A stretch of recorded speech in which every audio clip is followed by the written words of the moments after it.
Ассалаумағалейкум құрметті көрермендер. Мінекей бүгінгі күні біз мына Мұқыры ауылындамыз. Бұл Мұқыры ауылы деп аталады екен. Мына Талдықорғанға жетпей үлкен бір ауыл екен. Бұл ауылдың тұрғыны 3000-дай тұрғыны бар.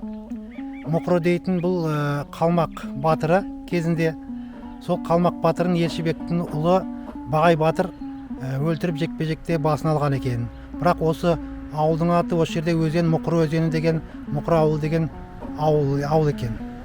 Осы ауылдың маңайында, осы төбешікте Бағай батыр жекпе-жекке шығып басын алған екен. Соны өлтірген жері осы жер Мұқыры деп кеткен екен.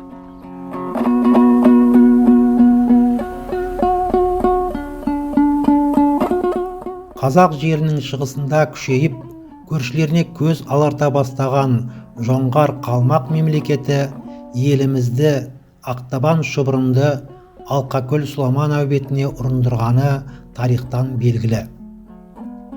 Қазақ халқы үшін 100 жылдан астам нәубетке айналған бұл соғыстың бүгінгі ұрпаққа көмескі тұстары әлі де көп. Оны анықтап, нақтылап ұрпаққа өнеге етіп, тарихымызға алтын әріптермен шегелеп тұрып жазу уақыт еншісінде.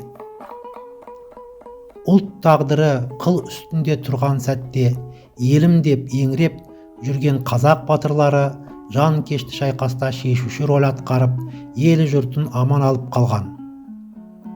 Бірақ өкінішке орай сол батырларымыз бен олардың көрсеткен ерліктері елеусіз тарих көлеңкесінде қалуда.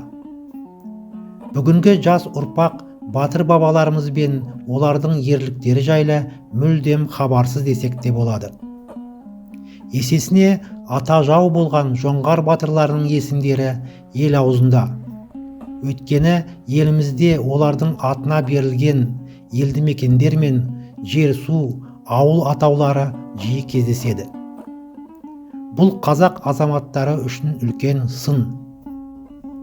Міне, осындай атаулардың бірі бүгінгі Текелі ойпатындағы жер Мұқыры өлген жер деп аталып, кейін сонда орналасқан елді мекен күні бүгінге дейін Мұқыры ауылы деп, ал жанынан ағып жатқан өзен Мұқыры өзені деп аталып келеді.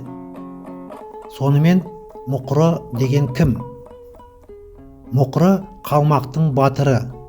Оны бұрын соңды көрмегендер оның қап-қара дәу сұрқына байланысты таңданыспен қарайтын болған. Бүкіл Жетісу өңірінің қазақтарын осы Мұқыры мен оның ағайындары қан қақсатып көрсетпеген қорлығы жоқ еді. Елшібек бабамыздың ортаншы ұлы Бағай батыр 1724 жылы 21 жасында қазіргі Мұқыры ауылының орнында орналасқан Текелі ойпатында болған жекпе-жекте Мұқырыны өлтіріп, жаудың тізесі батқан ел жұртының өшін алған болатын. Жауынан кек қайтарып, Мұқырыдай алыптың басын шапқан қайсар батыр Бағай Елшібек ұлы 1703 жылы Арқас Алатауының етегіндегі Әбілхан Қастеевтің ауылы, яғни Чежін ауылында дүниеге келген. 1733 жылы 30 жасында өмірден өткен.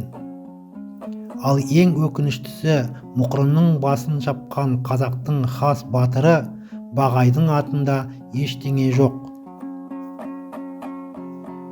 Бұл біздің тарихқа деген немқұрайдылығымыз ба, әлде талғамсыздығымыз ба, жоқ әлде батырлардың көптігінен оларды бүгінгі ұрпақ еске алуға ерінгені ма түсініксіз. Текелі ойпатындағы Мұқыры аталатын ауылды жаумен алысып жүріп, жері мен елі үшін жанын қиған Бағай батырдың атына берілсе, өте жарасымды болар еді деп ойлаймын. Біздің негізгі мақсатымыз әрі парызымыз еліне еңбегі сіңген батыр ата-бабаларымыздың есімдерін және олардың ерен еңбектері мен ерліктерін ұрпаққа ұлағаттау әрі жеткізу деп білемін. Құрметті ағайын бауырлар, тарихымызды біліп жүрейік, құрметтеп қастерлейік.